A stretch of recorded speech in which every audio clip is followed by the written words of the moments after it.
picking up from where we left off before the lunch break with 2 or 3 supplementaries on the September dossier. And first off, I'm going to ask Sir Roderick Lyne to pick up 1 or 2 points he wants to raise.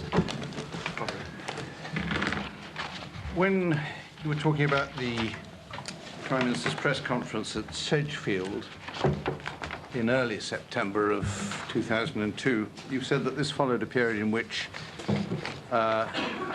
neocons in America had stirred up quite a lot of speculation about the possibility of military action, and that the Prime Minister's purpose in that press conference had been to try to calm down the atmosphere. That's a fair reflection?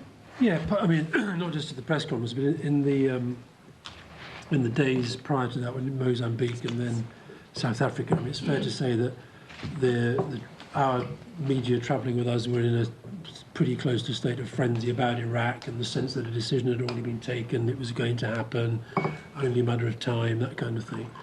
So I think the tone at the Sedgefield press conference and the purpose was really to do 2 things. One, as I say, just to calm things and say, look, you're all getting ahead of yourselves, no decisions have been taken, there'll be all sorts of questions that have to be answered, and he listed some of those questions at the press conference, and then announced that as part of this ongoing debate and deliberation, we'd publish the dossier.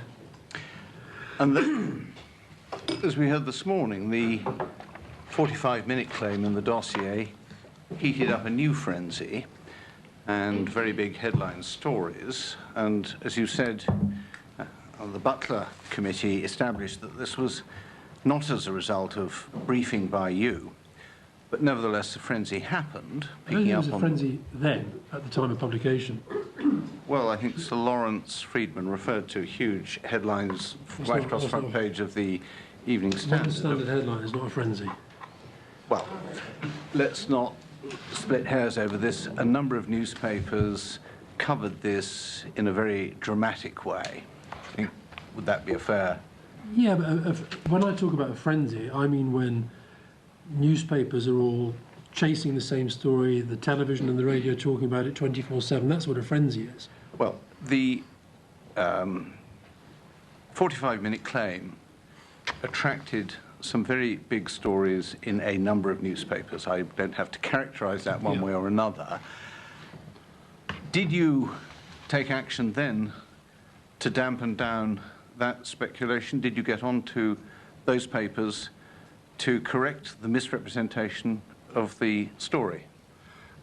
I didn't specifically, but insofar as anybody else would have followed them up, it would have been made clear what that referred to. But to be absolutely frank, this is why you weren't proactive. You and your office were not proactive in pointing out to them that a claim that had referred to munitions, essentially battlefield weapons, was being represented in a quite different and much more alarming way by some newspapers, and you just let that ride. You didn't take any action to straighten the story.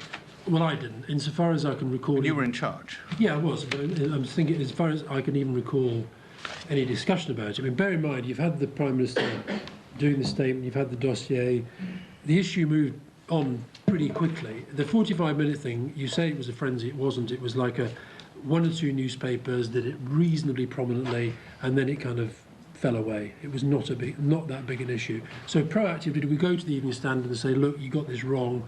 I didn't. Were other people minded to follow that story up and talk to our press officers about whether they'd overblown it? They would have said, yeah, probably they did, but I'm not aware that even that happened. Okay, you didn't think it necessary to take action to correct the story? No. Now, bear in mind, if we corrected every single story in every newspaper that we knew to be wrong, we'd be 24/7. That's, I think, your area of business, not mine. I'm very glad to say.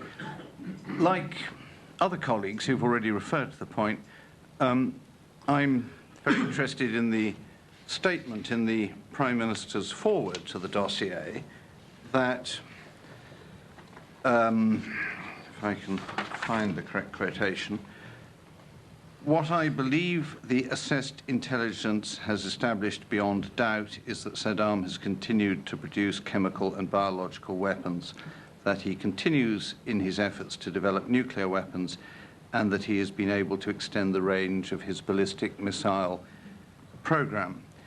Now, the statement, the assessed intelligence has established beyond doubt, is a very strong statement. Had JIC assessments used the words beyond doubt in describing the intelligence about Iraq? Oh, well, the straightforward answer to that is I don't know, can't remember, would need to go and reread them. But as I said to Sir Lawrence this morning, that's the Prime Minister giving his assessment of the assessment that's been given to him.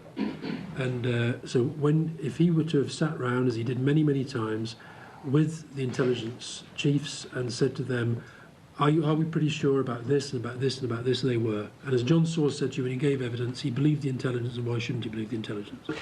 What I'm trying to establish is what is the basis that you, as the drafter of this, and the Prime Minister, as the person who signed it, had for saying that the intelligence was beyond doubt, those two words which are so definitive? They are definitive, and like look, what was the basis?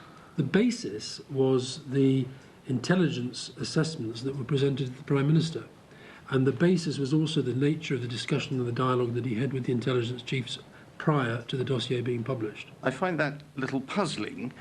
I mean, isn't it the case that doubts and caveats were expressed in just about every JIC assessment on Iraq? There were, and doubts also were expressed in the Prime Minister's statement to Parliament about intelligence never being a complete picture and about you can never be sure that everything is right. That is his judgment.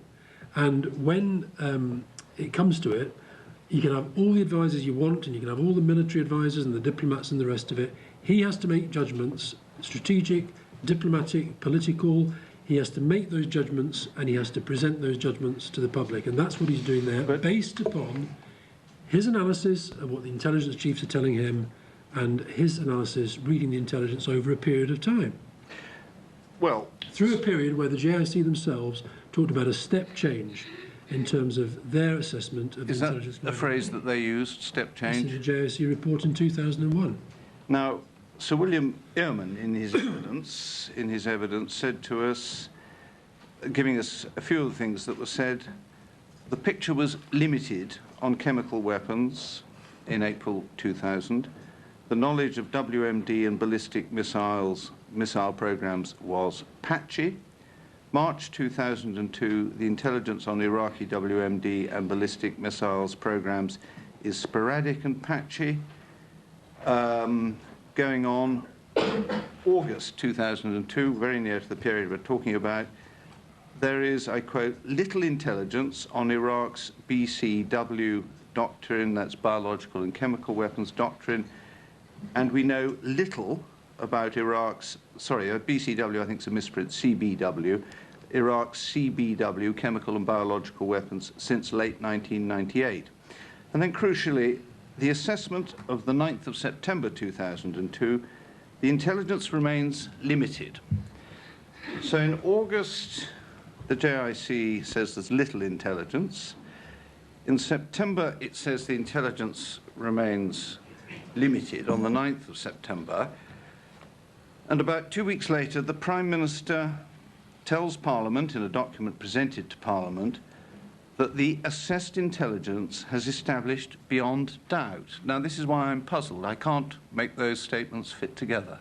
Well, William Ehrman will have to speak to his statements, and I can only tell you from the position I was in, not as an intelligence person, as the Prime Minister's Communications Director, alongside the Prime Minister, as he is engaged in ongoing dialogue with the intelligence agencies about the intelligence that they're presenting to him. And that is the way that he decided to put it to the public at that time, and I suspect when he comes along, whenever he's coming to the inquiry, that he'll stand by that again.